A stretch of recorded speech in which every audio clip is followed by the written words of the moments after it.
Oke, silakan duduk Bapak Ibu Saudara teman-teman semua. Wow. Saya sudah berkeliling di banyak gereja, melayani berbagai macam gereja, tapi saya harus akui ibadah yang sore hari ini salah satu yang terbaik. Saya tidak menyangka loh, ada di tempat yang namanya Kota Palu ternyata ada anak-anak Tuhan yang antusias kayak begini sih. Wah, dahsyat sekali. Saya percaya Tuhan akan bicara sesuatu yang spesifik untuk Anda yang hadir sore hari ini. Ini bukan kebaktian biasa, ini bukan pertemuan biasa, tapi Roh Kudus ingin berbicara secara pribadi kepada beberapa orang di antara kita. Bahkan mungkin secara spesifik Anda membawa pergumulan, teman-teman membawa permasalahan, pertanyaan, ada sesuatu yang mengganggu pikiranmu beberapa hari terakhir ini, Tuhan akan menjawabnya lewat sesi firman kali ini. Karena itu bilang sama orang di kiri kananmu, tepuk pundaknya dan bilang begini, kayaknya ini seru ya gitu ya. Kayaknya seru ya. Nah, orang yang tepuk Anda, gantian Anda tepuk dan bilang gini, makanya jangan tidur. Wah, ngomong sama gembalanya, makanya jangan tidur Pak. Luar biasa. Ini kalau di beberapa gereja tertentu besok hilang kamu. Oke. Wow, saya suka cita dengan ibadah ini. Kita melanjutkan dari seri bulan ini tentang The Test, bagaimana kita melewati tes kehidupan. Nah, salah satunya khotbah saya hari ini akan bicara menghadapi cobaan dan ujian. Bapak Ibu, suara saya memang habis karena saya sudah 1 bulan terakhir ini ngomong, bicara terus dan di Palu ini berarti sesi ke-6 ya, sesi ke-6 saya berbicara. Tapi suara saya nggak seseksi ini sebenarnya ya. Biasanya nggak seseksi ini.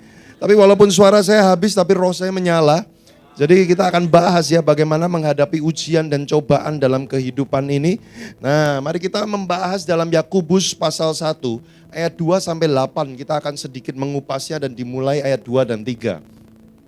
Saudara-saudaraku, anggaplah sebagai suatu kebahagiaan apabila kamu jatuh ke dalam berbagai-bagai pencobaan. Bukan cuma satu pencobaan, berbagai-bagai pencobaan. Keuangan, hubungan, keluarga, pekerjaan. Waduh, banyak sekali pencobaan dalam hidup saya. Yakobus bilang, anggaplah sebagai satu kebahagiaan. Pernah gak sih Bapak Ibu Saudara baca Alkitab dan kayak mendapatkan statement yang model kayak gini, terus kita mikir, ini gimana sih? Orang dapat berbagai pencobaan kok disuruh bahagia. Ini yang nulis mikir gak sih waktu nulis? Kadang-kadang kita baca Alkitab seperti itu ya. Kayak ada status statement-statement yang tampaknya sulit sekali untuk dilakukan. Tapi nanti saya akan jelaskan kenapa Yakobus berani mengeluarkan pernyataan yang sebenarnya gak masuk akal. Kita jatuh dalam berbagai pencobaan, Yakobus bilang kamu mesti happy.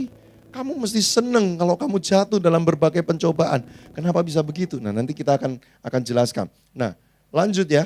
Apabila kamu jatuh ke dalam berbagai-bagai pencobaan, sebab kamu tahu bahwa ujian terhadap imanmu itu menghasilkan ketekunan. Nah, Bapak Ibu Saudara, Yakobus menggunakan ada 2 kata yang berbeda yang saya highlight warna putih di sini. Pencobaan dalam bahasa aslinya peirasmos dan ujian dalam bahasa aslinya dokimion. Nah, 2 kata ini sebenarnya artinya berbeda jauh sekali. Bertolak belakang sekali. Tapi kenapa Yakobus kok pakai ini seolah-olah seperti satu hal yang sama. Padahal itu 2 hal yang berbeda. Bedanya di mana? Gini, pencobaan, peirasmos itu dalam bahasa aslinya artinya adalah sesuatu yang dilakukan untuk menjatuhkan, untuk menggagalkan. Itu namanya pencobaan. Makanya Yesus dicobai oleh iblis 3 kali. Tujuan iblis apa? Ingin Yesus gagal. Ingin Yesus jatuh supaya rencana keselamatan batal. Kita semua gak akan dapat keselamatan kalau Yesus gagal. Puji Tuhan, Yesus kita tidak pernah gagal. Dia dicobai sama seperti kita juga dicobai. Tapi dia tidak berbuat dosa. Dia tidak gagal. Dia adalah pemimpin kita, pembimbing kita, penuntun kita yang sempurna. Karena dia pernah melewati apa yang kita lewati, tapi dia menang. Dan dia akan tuntun kita juga melewati apa yang pernah dia lewati dulu, dan dia akan bikin kita menang. Nah, tapi tujuan iblis apa mencobai kita? Supaya kita gagal. Nah, saya nggak tahu ini karena banyak anak muda ya di sini ya. Apakah teman-teman di sini pernah tahu acara namanya Benteng Takeshi enggak? Kok kalian tahu? Kalian pakai mesin waktu ya? Itu kan zaman saya dulu waktu saya SMP kalau nggak salah SD atau SMP gitu ya. Tapi tenang, nanti akan di remake keluar Benteng Takeshi versi yang terbaru. Yang lebih modern. Itu acara apa? Jadi 100 orang ya dikumpulkan, disuruh masuk kayak wilayah gitu ya. Ada tahapan-tahapannya. Itu ada berbagai macam tantangan-tantangan. Tujuannya dari 100 orang ini berusaha dieliminasi sebanyak mungkin. Kalau bisa semuanya gagal. Nah itu acaranya namanya Benteng Takeshi. Kalau belum pernah lihat nanti di YouTube coba search ya. Benteng Takeshi atau Takeshi Castle gitu ya. Nah itu macam-macam. Ada yang masuk labirin pintu-pintu terus nanti ada orang-orang nyamar jadi monster. Nangkepin mereka dibuang ke sungai, ke kolam gitu ya. Ada yang disuruh jalan sempit gitu ya. Wah udah gak imbang ditembakin bola-bola lagi. Dua supaya apa? Orang jatuh. Itulah pencobaan. Ada beberapa episode dari Benteng Takeshi. Dari 100 orang ini gak ada satupun yang nyampe ke babak terakhir. Boro-boro menang, nyampe babak terakhir aja gak ada. Semuanya gagal. Itulah pencobaan. Tujuan dari pencobaan apa? Kalau bisa semua orang di ruangan ini gagal. Mengiring Yesus berhenti di tengah jalan.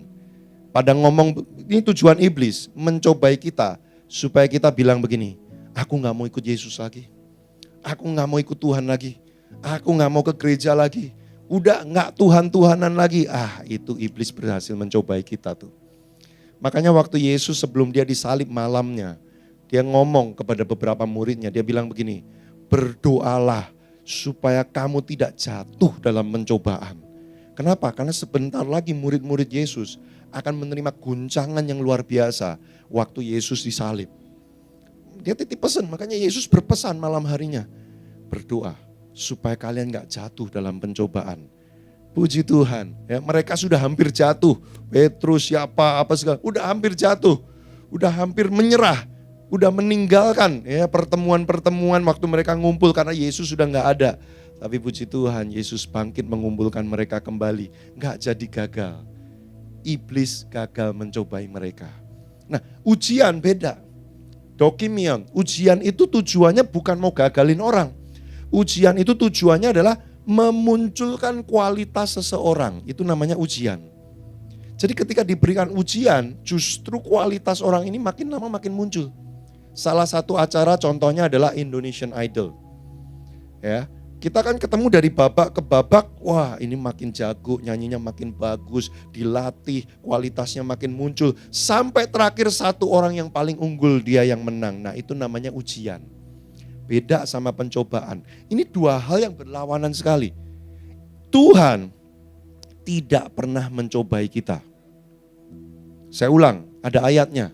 Jangan kamu berpikir Tuhan itu memberikan pencobaan. Itu sesat, Tuhan tidak pernah mencobai. Kenapa? Tuhan gak pengen kita gagal. Tuhan tidak punya keinginan di hati pengen lihat, ini nyolot banget nih satu orang nih, gua kasih pencobaan, memang sejago apa sih? Gagal. Gak pernah, Tuhan gak pernah kayak gitu. Hati Tuhan itu ingin semua orang diselamatkan. Ingin semua orang tuh menang. Pada akhirnya, waktu Yesus datang kedua kali, kalau bisa dia lihat Anda semua. Semua wajahmu nongol waktu Yesus datang yang kedua kalinya. Tapi iblis gak mau. Saudara tahu gak? Neraka itu diciptakan untuk iblis. Neraka tidak pernah. Gini. Ada orang pernah nanya sama saya. Pak, Tuhan kok jahat banget sih? Kenapa dia ciptakan neraka buat kita? Kenapa sih gak semua orang dimasukkan surga aja? Loh Tuhan pengen kita semua masuk surga. Dia gak pernah kepikiran bikin neraka buat kita loh. Sama sekali dia gak kepikiran loh. Sudah cari di Alkitab. Itu Tuhan bikin neraka untuk iblis. Tapi iblis gak mau sendirian. Dia ajak-ajak, makanya dia cobai saudara. Supaya saudara gagal, dia dapat teman. Bilang sama kiri kananmu, senggol dia dan bilang ini, jangan mau. Jangan mau. Makanya apapun pencobaan atas imanmu seperti yang dikatakan pastor tadi ya. Sekali Yesus, tetap Yesus. Sesulit apapun, semenderita apapun, seberat apapun. Sekali Yesus, tetap Yesus. Ingat khotbah saya sore hari ini. Waktu engkau sudah berpikir menyerah mau tinggalkan Yesus. Sudah ingat, jangan mau diajak sama iblis. Aku gak mau, aku mau lanjutkan lagi. Kayak gitu. Tuhan itu gak pernah mencobai kita. Dia gak pengen kita gagal, dia pengen kita menang. Tapi iblis yang sering mencobai kita.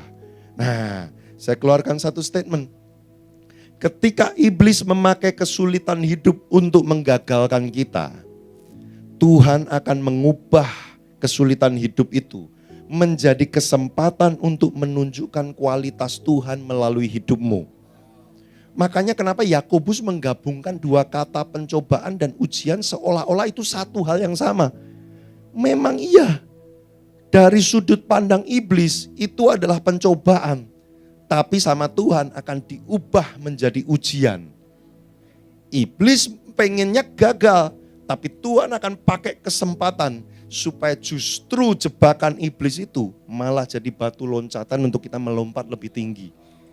Kualitas kita dipertontonkan. Seperti khotbah minggu lalu, Ayub.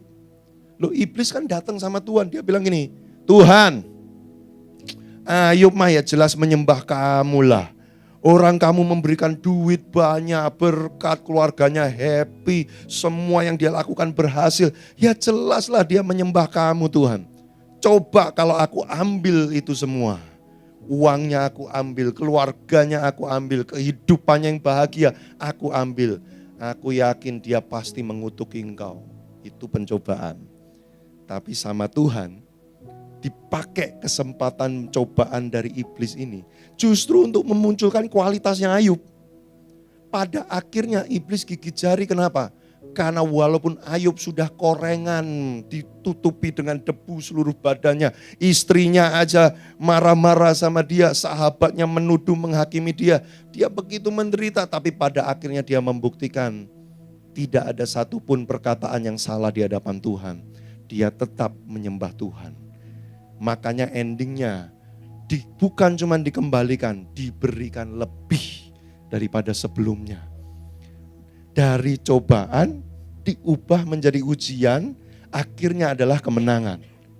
Itu kalau Anda hidup di dalam Tuhan, jangan takut dicobai oleh iblis. Karena setiap kali engkau dicobai oleh iblis, justru dipakai Tuhan untuk hidupmu naik lagi, naik lagi, naik lagi. Makanya Yakobus bilang, berbahagialah kalau kamu dicobai. Nah, sekarang nangkep gak kenapa Yakobus nulis kayak gitu? Karena di dalam mindsetnya Yakobus tuh gini, iblis nyobain aku. Gak tahu dia. Gara-gara kamu nyobain aku, Tuhan malah mau angkat hidupku lebih tinggi. Makin sering kamu cobai, aku makin diangkat lebih tinggi lagi. Maka kalau kamu jatuh dalam berbagai-bagai pencobaan, anggaplah itu sebagai satu kebahagiaan. Tapi pengajaran ini bukan gini ya, wah kalau gitu kita pulang dari sini kita cari masalah yang banyak yuk. Ya, supaya hidupku diangkat Tuhan. Itu bukan iblis yang mencobai, kamu mencobai dirimu sendiri. Enggak gitu konsepnya bro ya. Nah jadi gini loh, jalani hidup dengan baik. Tapi kalau satu saat terjadi sesuatu, ada sebuah pencobaan datang, jangan takut. Karena Tuhan akan ubah itu dari gelap terbit terang. Ya, dari kondisi yang kayaknya berat, Tuhan akan angkat engkau menjadi kemenangan. Nah bagaimana supaya itu bisa terjadi? Makanya Bapak Ibu, 1 Korintus 10 ayat 13, pencobaan-pencobaan yang kamu alami, itu adalah pencobaan yang biasa. Biasa maksudnya apa Pak? Ini gak biasa loh, berat ini. Semua teman-temanku gak ada yang ngalamin ini, kenapa aku yang ngalamin? Kok disebut biasa? Maksudnya biasa tuh gini loh, tidak melebihi kekuatanmu. Walaupun kelihatannya berat, tapi percayalah engkau sanggup. Engkau punya kekuatannya. Bapak Ibu gini, kalau Anda lihat orang-orang yang latihan beban itu ya, dia kapasitas ngangkatnya 100 kilo. Waktu dia dikasih 90 kilo, dia tetap ngangkatnya berasa berat gak? Berat, walaupun itu di bawah kapasitas dia. Tapi dia sanggup sebenarnya ngangkat itu. Kapasitasnya 100, dikasih 100. Ngangkatnya emang karena aku kuat ngangkat 100 jadi ini ya gini doang aja. Ya enggak kan, tetap ngeden kan. Wow gitu kan. Tetap, padahal dia punya enggak kekuatannya? Punya. Sanggup enggak dia 100 kilo? Sanggup, tapi waktu ngangkat tetap ngeden. Nah itu kita. Kadang-kadang pencobaan datang kita ngeden. Aduh Tuhan, berat banget ini. Tapi sebenarnya Engkau sanggup. Jadi orang Kristen itu jangan menje-menje. Kapasitasnya 100 kilo tapi mintanya dikasih 5 kilo terus. Ya Tuhan jangan berat-berat lah ya Tuhan ya. Kasih ya 5 kilo aja lah. Bapak Ibu saya kasih tahu, teman-teman saya kasih tahu. Kalau kapasitasmu ngangkat 100 kilo, engkau dikasih bebannya cuma 5 kilo terus. Ototmu lama-lama mengecil. Sehingga kekuatanmu turun dari 100 lama-lama jadi cuma 5. Nah itu cara iblis. Iblis ada 2 cara untuk menjatuhkan kita. 1, dia kasih kita beban dan dia bisikin kita, kamu gak akan sanggup. Model kayak kamu, tampang culun kayak kamu. Kamu masalah ini pasti hancur, kamu pasti berantakan, hidupmu akan rusak. Dia bikin kita percaya bahwa kita gak sanggup. Dia mempengaruhi kita di pikiran kita supaya kita bilang, oh Tuhan aku udah menyerah, aku gagal, aku gak bisa Tuhan, aku gak mau lanjut lagi. Padahal sebenarnya engkau punya kekuatannya gak? Punya. Itu cara pertama. Tapi ada beberapa orang Kristen dipakai cara pertama nggak manjur. Wah ini orang dikasih beban kok kuat terus. Cara kedua iblis itu bagaimana? Dia kasih kenyamanan. Dia sanggup 100 dikasih 5 aja. Bikin hidupnya enak.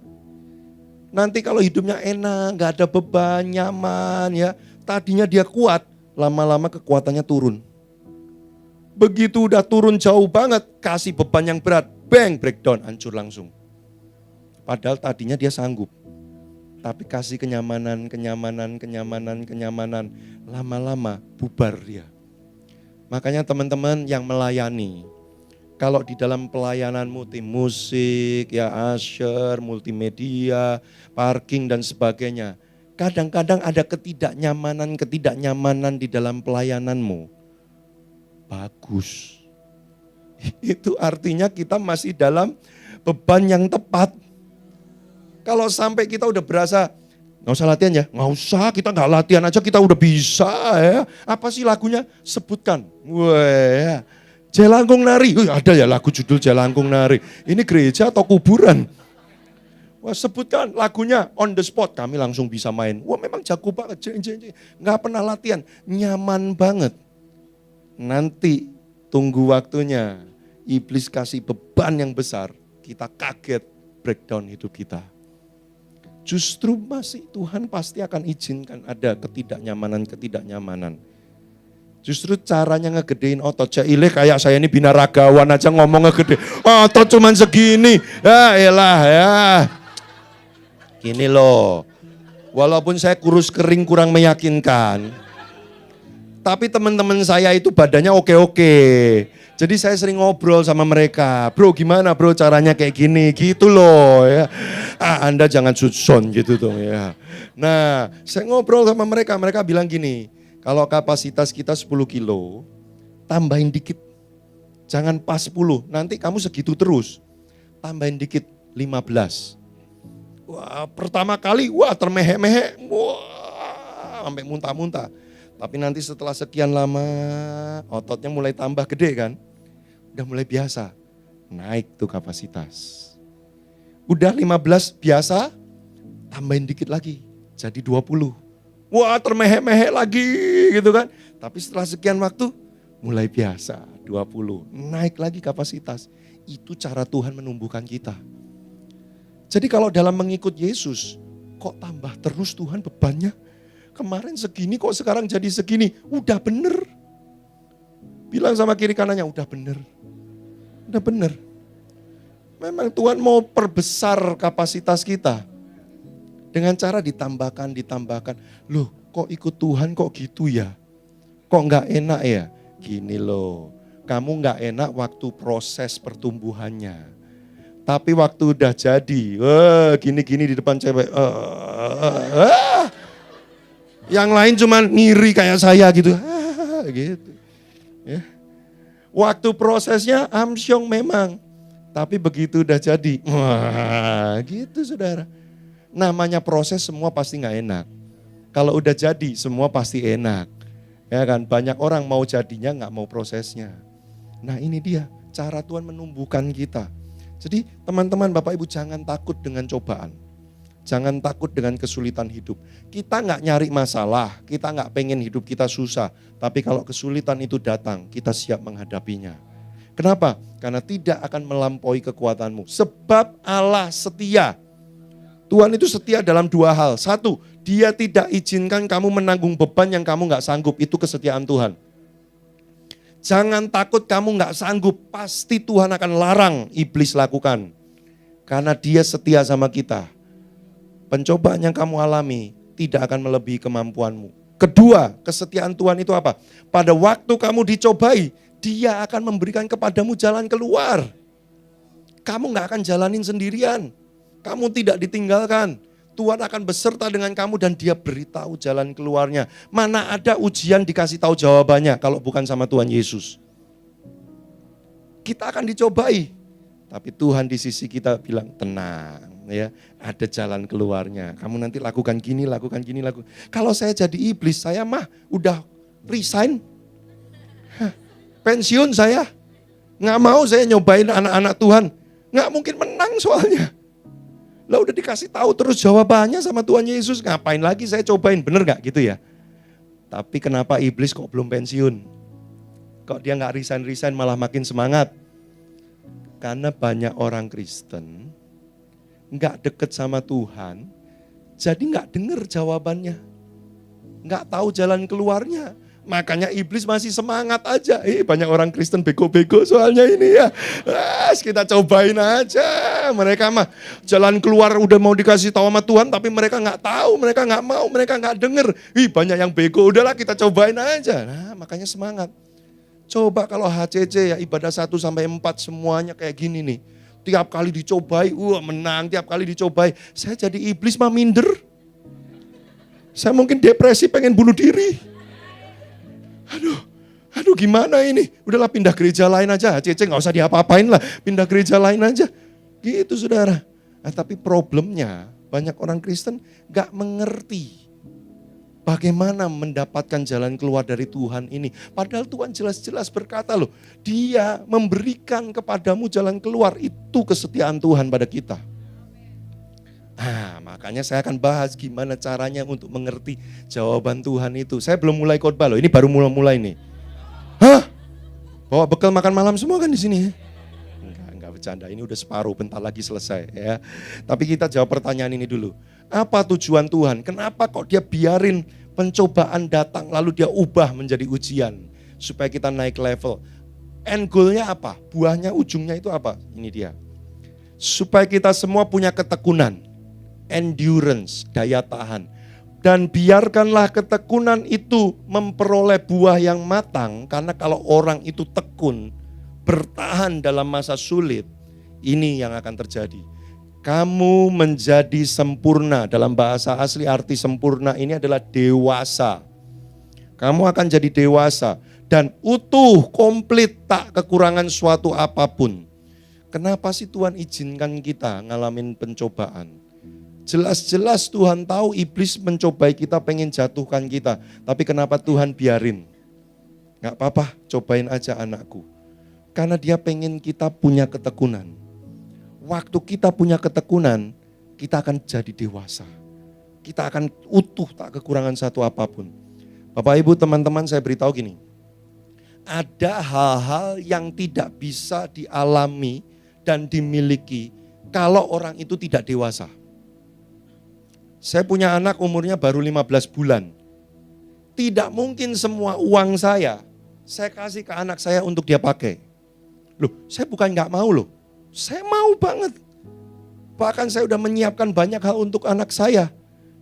Tabungan saya, semua uang saya. Sampai muntah. Nah, enggak, batuk aja. Nah, semua yang saya miliki, kalau saya mau kasih buat anak saya mau. Tidak ada keberatan sama sekali. Tapi saya tidak bisa lakukan itu sekarang. Kenapa? Karena anak saya belum dewasa. Kalau saya kasih duit sama dia sekarang ya, dia akan kucek-kucek itu duit lalu dilempar dibuat mainan. Anda terima dengan sukacita. Gitu. Kenapa? Buat dia itu menyenangkan. Tapi andaikan dia dewasa, dia akan dapat lebih daripada sekedar kesenangan kucek-kucek dan lempar kertas. Nangkep nggak? Kalau dia dewasa, dia bisa pakai uang itu untuk menikmati lebih banyak lagi. Tapi karena dia belum dewasa, dia nggak ngerti, nggak bisa. Nah Bapak Ibu Saudara gini loh, Tuhan pengen kamu dewasa. Kenapa? Karena dia pengen memberi banyak sama kamu.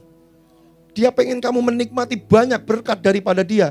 Tapi ada berkat-berkat yang tidak bisa dialami dan dirasakan kalau kamu belum dewasa. Itu problemnya.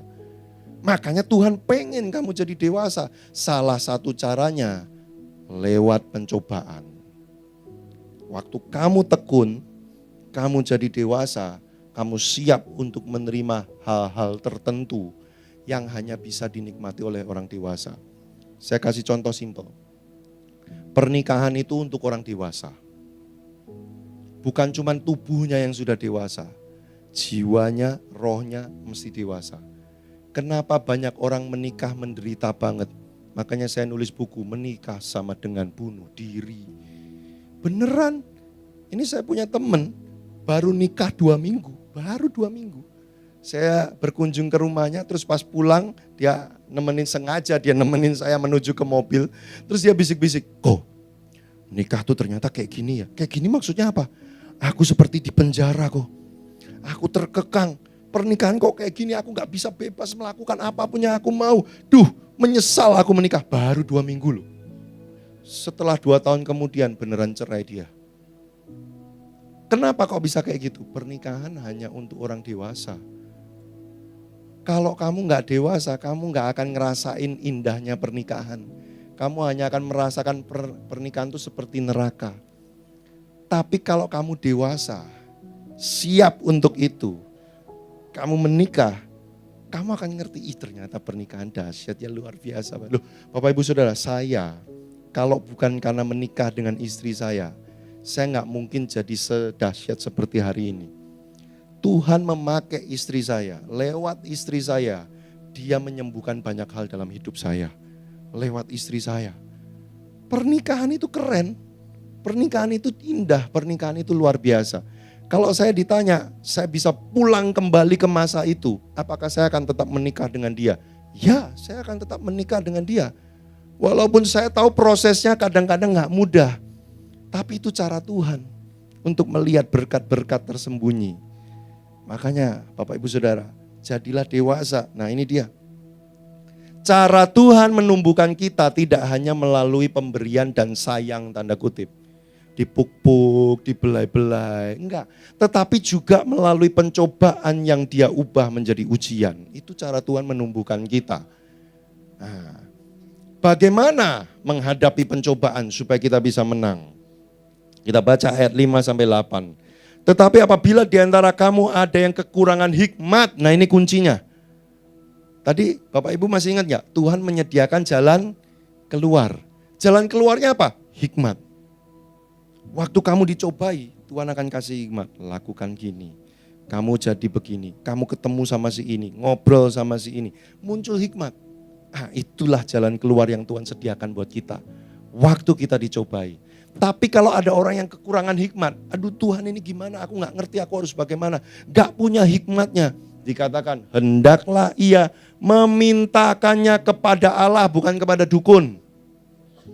Minta hikmat jangan kepada orang pinter, itu orang sok pinter, bukan orang pinter. Oh Bapak Ibu ya banyak loh orang-orang yang sudah Kristen, banyak masalah, datang ke orang pinter. Pak, apa yang terjadi dengan hidup saya? Wah, kamu diguna-guna orang. Padahal belum tentu dan gak ada mungkin. Kita bukannya dapat jalan keluar, malah makin bulet orang Jawa bilang. Makin gak jelas. Siapa Pak yang mengguna-guna saya? Bentar. Roni Rumambi namanya. Kita, itu gembala saya di gereja. Oh masa? Oh iya memang itu orangnya. Kamu hati-hati ya sama dia ya. Wah Anda bukannya dapat hikmat jalan keluar. Kalau orang Jawa bilang Anda makin kemerungsung. Pulang-pulang. Pak Roni Rumambi aku gak menyangka loh. Dia pada kelihatannya baik shalom gitu. Dia ternyata, wah, wah. Saya kan buka konseling pernikahan. Ada satu wanita gitu ya, konseling gitu ya. Pak, ini suami saya itu selingkuh. Oh ya, terus gimana? Coba ceritakan. Saya sempat periksa ke orang pinter. Hah? Orang pinter siapa? Profesor atau apa? Enggak, orang pinter itu Pak. Oh ya, dia ngomong apa? Katanya suami saya dipelet. Oh terus? Iya, saya dikasih satu barang harganya sekian juta. Nanti kalau itu ditaruh di bawah bantalnya, peletnya akan hilang. Setelah saya ngobrol 1 jam sama orang ini, itu bukan dipelet, memang ada masalah dalam pernikahannya. Nggak usah dipelet pun dia akan selingkuh. Karena memang banyak masalah di dalam hubungan mereka, nggak usah dipelet. Tapi namanya orang pinter tuh kalau nggak sok pinter ya nggak bisa. Jadi seringkali ya asal jeplak aja, kalau orang Jawa bilang tuh ngomong aja jebret-jebret. Dan kita percaya. Minta kepada Allah. Karena jalan keluarnya ada di Dia. Yang memberikan kepada semua orang dengan murah hati, ya, dan dengan tidak membangkit itu maksudnya gini loh, tahan, diolor-olor biar makin amsyong, ya, lihat tuh, udah biarin aja, enggak. Waktu engkau meminta, Tuhan akan memberi. Dikatakan gini loh, yang memberikan kepada semua orang dengan murah hati dan tidak membangkit-bangkit. Sekalipun Anda mungkin sudah lama nggak ke gereja dan hari ini entah kenapa Anda pengen datang. Dan Anda lagi dalam berbeban berat, waktu Anda berdoa minta hikmat, Tuhan tidak membangkit-bangkit. Dia nggak bilang gini, enak aja, udah absen berapa minggu bro. Coba buktikan datang 3 kali berturut-turut, nanti baru saya kasih tahu jawabannya. Itu kita, Tuhan enggak. Dia tahu Anda sudah berminggu-minggu nggak datang gereja, tapi hari ini entah kenapa Anda datang ke gereja dan Anda berdoa, Tuhan aku butuh Engkau. Berikan aku hikmat tanpa membangkit-bangkit. Kemurahan hati Tuhan, Dia beri buat kita. Kurang baik apa Tuhanmu? Makanya jangan kurang ajar lagi. Kurang baik apa? Dia tuh baik banget sama kita. Nah ini dia Bapak Ibu. Lanjut. Maka hal itu akan diberikan kepadanya. Nah ini kuncinya. Hendaklah ia memintanya dalam iman dan sama sekali jangan bimbang. Kunci supaya dapat hikmat Tuhan, tahu jalan keluar waktu pencobaan datang. Minta sama Tuhan tapi mintanya jangan bimbang. Anda gak bisa datang sama Tuhan itu modelnya gini loh. Siapa tahu ya, siapa tahu doa sama Tuhan dijawab. Kita coba, gak akan terima. Harus iman, yakin, percaya. Makanya dikatakan di sini, sebab orang yang bimbang sama dengan gelombang laut yang diombang-ambing kian kemari oleh angin. Orang yang demikian jangan mengira ia akan menerima sesuatu dari Tuhan. Ya. Sebab orang yang mendua hatinya tidak akan tenang dalam hidupnya. Waktu Anda minta sama Tuhan, Anda harus percaya bahwa Dia akan memberikannya buat kita. Waktu Anda berdoa minta kepada Tuhan, Anda harus percaya bahwa Dia Tuhan yang baik. Dia tahu yang terbaik buat kita dan Dia pasti memberikan yang terbaik buat kita. Saudara harus percaya. Saya tahu ini gak mudah. Di dunia ini sistemnya adalah lihat dulu baru percaya, benar gak? Mau beli rumah, lihat dulu baru percaya.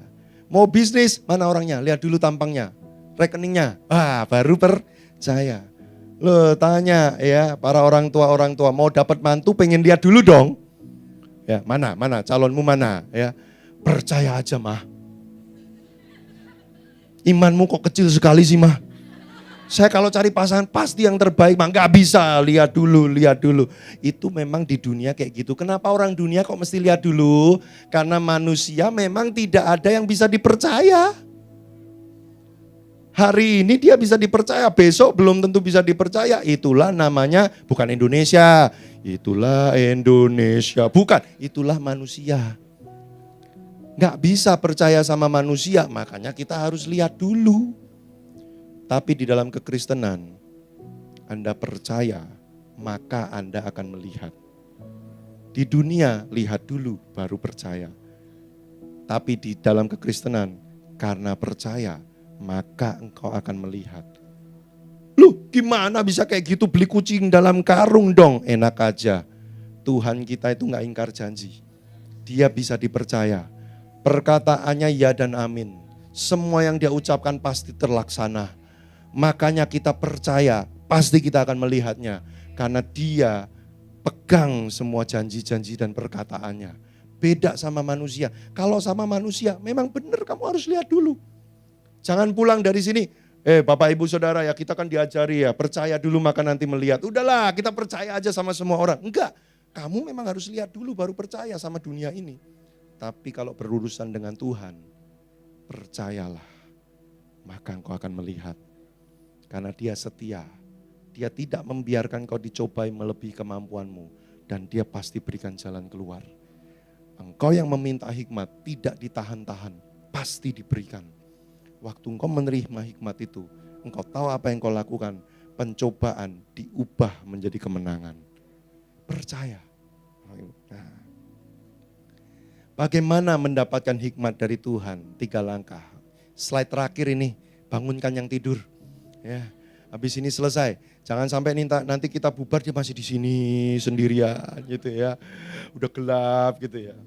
Bagaimana supaya hikmat Tuhan? Kan kuncinya hikmat Tuhan, bener gak?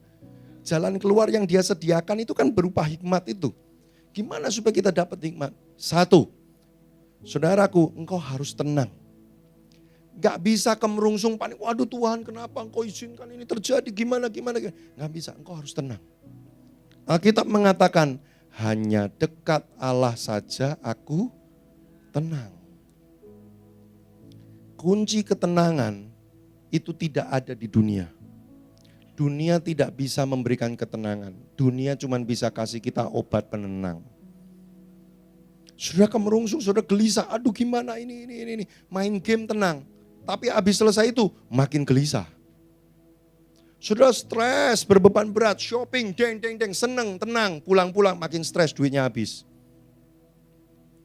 Sudah stres, makan enak yang banyak, wah senang, pulang-pulang, stres, lihat berat badan naik.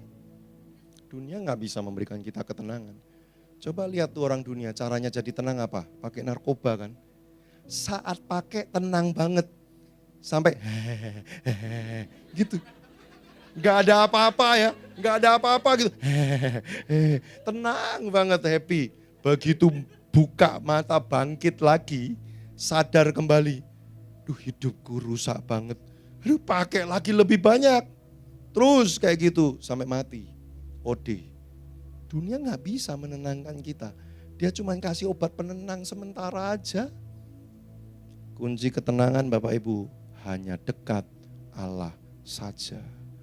Makanya kalau lagi dalam pencobaan diajak ke gereja, jawabannya jangan gini, nanti ya kalau hidupku udah mulai lebih baik, aku udah makin lebih baik lagi, nanti aku ke gereja. Nggak akan baik-baik, karena sumbernya itu ada di Tuhan. Waktu Anda ngalamin pencobaan, Anda jangan menjauh dari Tuhan, Anda justru harus makin mendekat, karena kepada Dialah kita akan ditenangkan hati kita. Makanya Bapak Ibu, semakin berat bebanmu, semakin kau harus datang kepada Tuhan. Karena Tuhan Yesus bilang begini, marilah datang kepadaku yang letih, lesu dan berbeban berat. Aku akan memberikan apa? Kelegaan. Kalau kamu datang ke dunia, kamu akan ditambahi bebanmu. Kamu akan ditambahi makin berat lagi. Atau dunia akan ambil bebanmu, kelihatannya lega sebentar, habis itu diganti sama yang lain. Sama beratnya atau bahkan lebih berat. Itu caranya dunia. Dunia gak punya solusi. Dunia cuma main sulap aja, dipindah-pindah, ujungnya sama. Makanya Bapak Ibu datang kepada Tuhan. Satu kali, saya gelisah banget. Saya overthinking, saya stres. Berhari-hari gak bisa tidur, Lalu satu kali Tuhan, pada saat saya udah stres banget ya. Tuhan tegur saya. Dia tanya, Iwan kamu kenapa? Iya aku stres Tuhan, aku gini. Lalu dia mulai ngobrol sama saya. Emangnya selama ini kamu hidup bareng aku hampir 30 tahun. Gak pernah ngalamin yang kayak gini ya? Oh berkali-kali Tuhan. Terus hasilnya apa? Ya Tuhan selalu tolong. Lah terus kenapa kok kamu sekarang stres? Iya ya Tuhan, kenapa ya aku kok stres ya? Lah iya. Itu kayak orang tuh di flip, seret tiba-tiba. Iya ya, kenapa ya saya stres? Langsung saya jadi tenang. Bapak Ibu, waktu kita dekat di hadirat Tuhan, Tuhan akan kasih hikmat ngobrol sama kita. Sehingga pikiran-pikiran yang tadinya membuat kita kisruh, gemuruh, tiba-tiba pikiran kita menjadi tenang karena Tuhan bicara sama kita. Kedua, setelah hati kita tenang, Bapak Ibu, percaya. Percaya artinya apa? Siap melakukan apa yang Tuhan suruh. Amsal 3 ayat 5 bunyinya begini. Percayalah kepada Tuhan dengan segenap hatimu dan jangan bersandar kepada apa? Pengertianmu sendiri. Bapak Ibu Saudara, dalam hidup kita, kadang-kadang kita akan mengalami kesulitan hidup yang gak bisa dimengerti. Kita gak tahu kenapa kok bisa kejadian kayak gini. Pernah gak saudara, Anda ngalamin kesulitan hidup, masalah, terus Anda cari-cari salahku apa? Gak ada. Aku lakukan apa kok aku bisa sampai diperlakukan orang kayak gini? Aku salahnya apa Tuhan? Gak ada. Life just happen. Hidup terjadi aja. Kayak Ayub. Kalau saudara baca kitab Ayub, lebih dari separuh pasal-pasal di dalam kitab Ayub. Itu teriakan ketidakmengertian Ayub, kenapa ini kok bisa terjadi. Kalau engkau mengandalkan pengertianmu sendiri, ada masanya dalam hidup ini, ada yang gak bisa dimengerti. Beberapa hal dalam hidup ini tidak untuk dicari jawabannya. Beberapa hal dalam hidup ini memang tidak untuk dimengerti.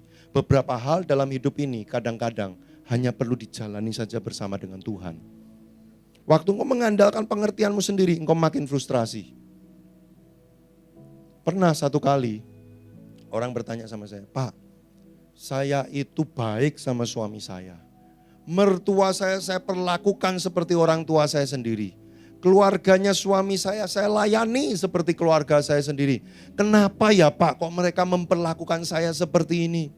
Saya disingkirkan, saya direndahkan, saya dizolimi sama mereka. Kenapa ya Pak? Saya juga gak tahu Bu, kenapa nanya saya? Kadang-kadang hal-hal seperti ini gak ngerti kita jawabannya. Tapi waktu kita datang kepada Tuhan, Tuhan akan tenangkan kita dulu. Ada ayat di Mazmur dikatakan, Tuhan dekat dengan orang yang patah hatinya. Yang baru ditolak, Tuhan dekat sama kamu. Yang barusan berubah status dari pasangan jadi mantan, patah hati, aduh. Tuhan dekat sama kamu. Enggak, ini bukan soal cinta-cinta aja. Waktu engkau punya masalah, patah hati ya. Maksudnya patah hati itu gini loh. Udah aku gak punya harapan lagi. Aku menyerah, aku udah gak bisa lagi. Alkitab katakan, Tuhan dekat. Dunia, kalau kita lagi patah hati, biarin aja. Dia lagi patah hati, aneh kelakuannya. Udah jangan deket-deket dulu. Tapi kalau Tuhan, anakku, ada yang lagi patah hati, ada yang lagi hancur hatinya. Ada yang lagi berbeban berat, Tuhan berlari mendekati. Dia pengen tenangkan kita. Tapi kita malah kayak Tom and Jerry. Lu ngapain Tuhan? Kita malah menjauh. Gila kan kita? Tuhan berlari mendekat, kita malah jangan deket-deket. Kayak orang gila kan kita kan? Sambut dia. Dia akan peluk, tenangkan kita dalam hadiratnya. Lalu setelah kita tenang, percaya. Gak usah coba dimengerti. Jangan tanya Tuhan, mengapa Tuhan? Bikin puisi lagi. Betapa malang nasibku. Kenapa engkau biarkan? Udah gak usah tanya. Percaya aja. Segala sesuatu yang terjadi dalam hidup kita, Tuhan turut bekerja. Untuk apa ayatnya? Mendatangkan kebaikan. Udah itu aja pegang. Kadang-kadang dalam hidup saya ada hal yang saya gak bisa ngerti. Dulu saya akan gugat Tuhan. Tuhan kenapa? Sekarang ketika saya gak ngerti. Duh kok bisa gini ya? Duh kok kejadian kayak gini ya? Saya pegang ayat itu. Pasti Tuhan bekerja nanti. Ujungnya mendatangkan kebaikan buat saya. Aku percaya aja. Sudah tenang, percaya, cari hikmat dari Tuhan. Minta. Lewat apa? Doa, firman, dan cari pemimpin rohani yang engkau tahu hidupnya benar. Ngobrol sama dia. Kadang-kadang hikmat Tuhan mengalir lewat 3 hal ini. Waktu engkau baca Alkitab, Tuhan bicara. Waktu engkau doa, menyembah dalam hadiratnya, Roh Kudus berbisik. Waktu engkau ngobrol dengan pemimpin, kakak rohani, saudara seimanmu yang kau percayai kualitasnya oke. Kau ngobrol, hikmat Tuhan bisa muncul. Oh iya ya, kok aku gak kepikiran. Iya ya, lakukan kayak gini ya. Muncul. Tapi engkau harus tenang dan percaya dulu. Banyak orang gak tenang, gak percaya, langsung cari hikmat. Gak akan dapat seperti yang dikatakan ayat tadi. Kau harus tenang dulu dan percaya. Waktu engkau tenang dan percaya lalu minta hikmat dari Tuhan. Tuhan tidak membangkit-bangkit. Dia pasti memberikannya kepada kita jalan keluar. Waktu kita lakukan dengan iman, pencobaan diubah menjadi batu loncatan. Kita makin dewasa. Waktu kita makin dewasa, kita menerima hal yang tidak bisa dialami oleh orang-orang yang belum dewasa. Itu tujuan Tuhan buat hidup kita. Mengubah semua pencobaan dari iblis menjadi kemenangan demi kemenangan. Saya tutup tahun 2020. Saya punya tabungan 75%, kurang lebih angkanya besar sekali. Saya taruh di satu investasi. Tahun 2020 COVID terjadi. Tiba-tiba di tengah saya lagi syuting untuk gereja kami online gitu ya. Marketingnya maksa banget untuk minta saya ketemu. Kenapa sih pakai WhatsApp aja atau telepon gitu? Enggak, mesti ketemu Pak. Akhirnya dia datang nungguin saya di gereja. Jeda, break. Dia ketemu saya, dia jelaskan, Pak, maaf Pak. Minta maaf Pak. Wah, rasanya udah gak enak di hati. Kenapa dia pertama kali minta maaf? Gitu ya. Kalau pertama kali, syukur Pak, wah itu kabar baik. Nah ini pertama kali, Pak, maaf Pak, minta maaf. Aduh, perasaan saya udah gak enak. Lalu dia jelaskan, perusahaan tempat saya menaruh investasi itu kolaps, gak bisa mengembalikan investasinya. Bahkan uang saya lenyap. Dia minta maaf. Saya 1 menit bengong. Diem bengong ya. Dia tegang gitu ya. Mungkin nasabah lain itu langsung saya bengong gitu. Terus habis itu saya nanya, terus ada yang bisa dilakukan gak? Apa yang bisa dilakukan untuk balikin duit itu? Maaf Pak, gak ada. Kita cuma bisa menunggu aja, nanti ada rencana gini. Tapi ya itu gak menjamin pasti akan bisa balik. Jadi satu-satunya yang saya bisa lakukan sekarang cuma nunggu aja. Iya, tapi itu pun belum tentu balik. Saya ya udah, saya lihat-lihatan sama istri saya, terus saya bilang sama dia, ya udah. Pulang dia. Enggak saya omelin, enggak saya marahin, dia pulang. Terus saya lanjut syuting lagi. Sehari itu saya terguncang. Tapi besoknya saya sudah normal. Saya udah enggak mikirin sama sekali, saya udah enggak stres sama sekali. Beberapa hari sebelumnya saya nulis statement buat sosial media saya, bunyinya begini. Berapa angka uang yang membuat hatimu hilang damai sejahtera, itulah titik kemelekatan hatimu dengan uang. Kalau 10.000 bisa bikin kamu marah, uring-uringan, kehilangan damai sejahtera, berarti level kemelekatanmu dengan uang ya segitu, 10.000. Langsung Tuhan ingetin, kamu ingat gak berapa hari yang lalu kamu pernah ngomong kayak gini, kamu pernah nulis kayak gini. Wah saya ingat, saya besoknya bersyukur, Tuhan aku bersyukur. Sekalipun jumlahnya sangat besar angkanya, tapi aku gak hilang damai sejahtera. Aku gak marah sama sekali sama Tuhan, gak pengen berhenti pelayanan, masih tetap sama percayanya dengan Yesus seperti sebelum terjadi itu. Sama persis. Wah saya bersyukur hati saya tidak melekat pada uang itu. Terus kemudian saya cerita sama orang-orang yang saya muridin. Guys, saya baru kena nih investasi jebol nih. Waduh angkanya gede banget. Saya dan istri cerita tuh sambil ketawa-ketawa. Wah ini gila nih gitu ya. Terus teman-teman yang kami muridkan itu bingung. Kok kami bingung? Kami harus sedih atau ketawa? Kalau kami sedih, Koko sama Cici ketawa. Tapi kalau kami ketawa, ini kan berita menyedihkan, masa kami ketawa-ketawa? Mereka bingung dengan sikap kami Bapak Ibu. Karena kami kayak orang gak kehilangan. Kenapa kok bisa kayak gitu Bapak Ibu? Karena hari itu saya dan istri saya malamnya ya, kita pasrah, kita datang sama Tuhan, kita berdoa, Tuhan duitnya hilang Tuhan. Udah kayak anak ngadu sama bapak gitu ya. Ya Tuhan duitnya hilang. Itu saya ngumpulin sampai kurus loh Tuhan. Ya bertahun-tahun keringat. daging, saya buang semua sampai tinggal tulang dan kulit. Saya kumpulin setengah mati, hilang Tuhan. Ya tapi gak apa-apa lah Tuhan. Saya jadi ngerti Ayub. Kenapa dia bisa ngomong Tuhan yang mengambil, Tuhan yang memberi, terpujilah nama Tuhan. Saya ngerti hari itu, Tuhan Engkau Tuhan kami. Kalau Tuhan mau kasih, Tuhan kasih. Kalau Tuhan izinkan itu diambil dari hidup kami, pasti itu yang terbaik. Wah kami nyembah, kami doa, hati kami tenang. Kami tetap percaya. Selanjutnya besoknya jalani. Tuhan kasih hikmat. Bikin ini, bikin itu, kumpulin lagi. Percaya enggak? 3 tahun 2020 sampai 2023. Dalam 3 tahun Tuhan bisa memberikan beberapa kali lipat dari uang yang hilang itu. Dengan saya level bekerjanya tidak sampai kurus kering. Kalau dulu ngeden banget ngumpulin itu, 3 tahun ini enggak sengeden itu.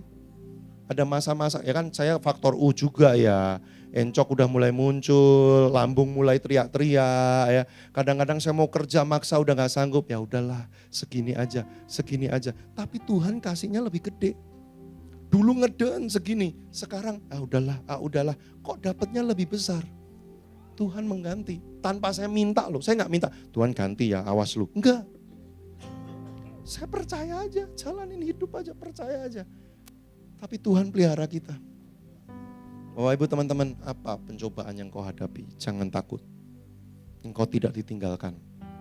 Makanya Daud berkata, dalam lembah kekelaman aku tidak takut bahaya.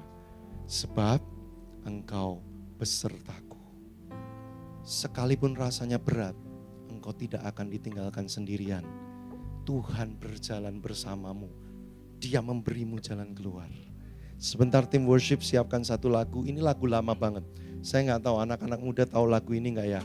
Ini bahkan saya belum bertobat aja lagunya udah ada. Judulnya Tenanglah Kini Hatiku. Teman-teman, Bapak Ibu Saudara, waktu tim worship nyanyi lagu ini, renungkan liriknya, dengar kata-katanya, bawa hatimu di hadapan Tuhan. Nanti waktu saudara sudah mulai ikut menyanyi, bawa hidupmu. Apa yang sedang kau alami bawa di hadapan Tuhan. Ya, silakan teman-teman worship, mari kita datang di hadapan Tuhan. Haleluya. Tenanglah kini hatiku, Tuhan memimpin langkahku. Di tiap saat dan kerja tetap ku rasakan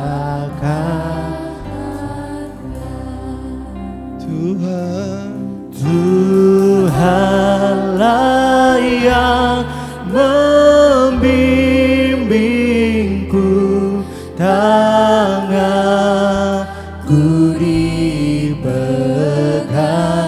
teguh. Amin, kau tidak akan ditinggalkan. Hatiku berserah penuh, tanganku dipegang teguh. Oh ya, mari datang di hadapan Tuhan, bawa hidupmu, bawa hatimu. Di mana hatiku, Tuhan Amin. memimpin langkahku. Oh ya, amin. Di tiap saat dan kerja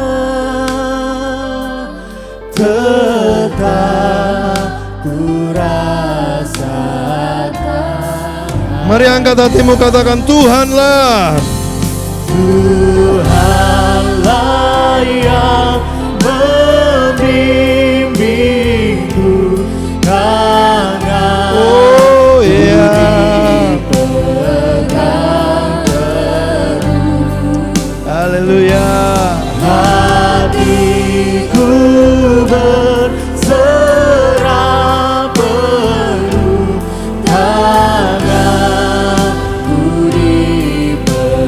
Sekali lagi, Tuhanlah yang membimbing kami. Tuhanlah yang membimbing. Oh, Engkau tidak ditinggalkan. Tanganku dipegang. Engkau akan terus dipegang.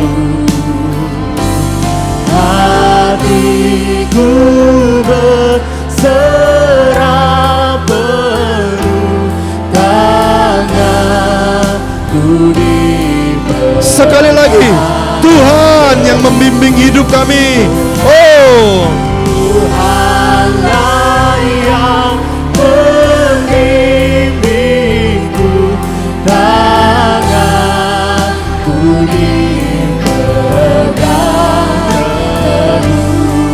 jadilah tenang. Hatiku berserah penuh, tanganku dipegang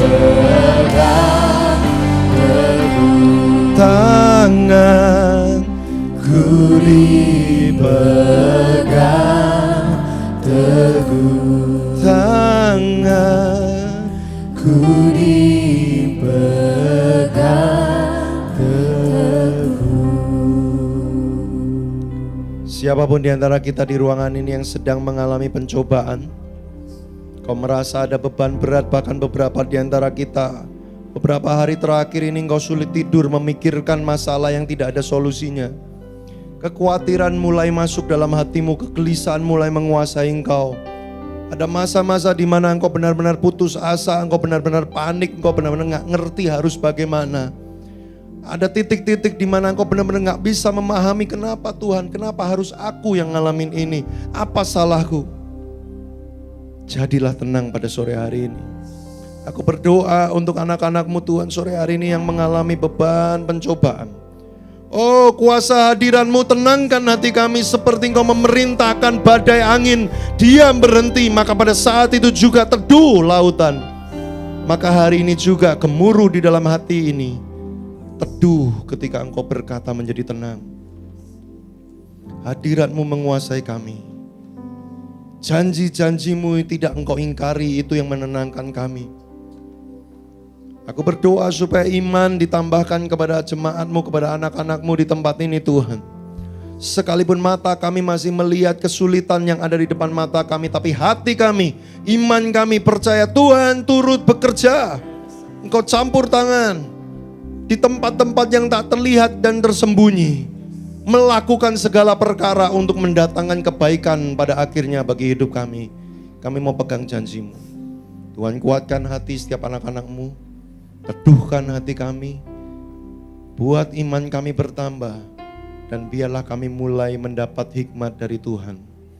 Dalam beberapa hari ke depan, dalam doa kami, dalam pembacaan firman, saat kami datang home cell, saat kami ngobrol sharing dengan saudara seiman kakak rohani kami, hikmat-Mu mengalir. Jalan keluar Engkau ungkapkan, pintu-pintu mulai terbuka bagi kami. Engkau kirim orang-orang untuk menolong kami. Engkau berikan peristiwa-peristiwa tertentu untuk menggiring kami kepada jalan keluar itu. Oh, terjadi dalam nama Yesus, dalam kehidupan kami. Firman yang kami dengar biarlah menjadi kekuatan bagi kami yang menerimanya dalam roh kami. Terima kasih Tuhan. Dalam nama Yesus kami berdoa mengucap syukur. Haleluya. Sama-sama kita katakan amin. Puji Tuhan, mari kita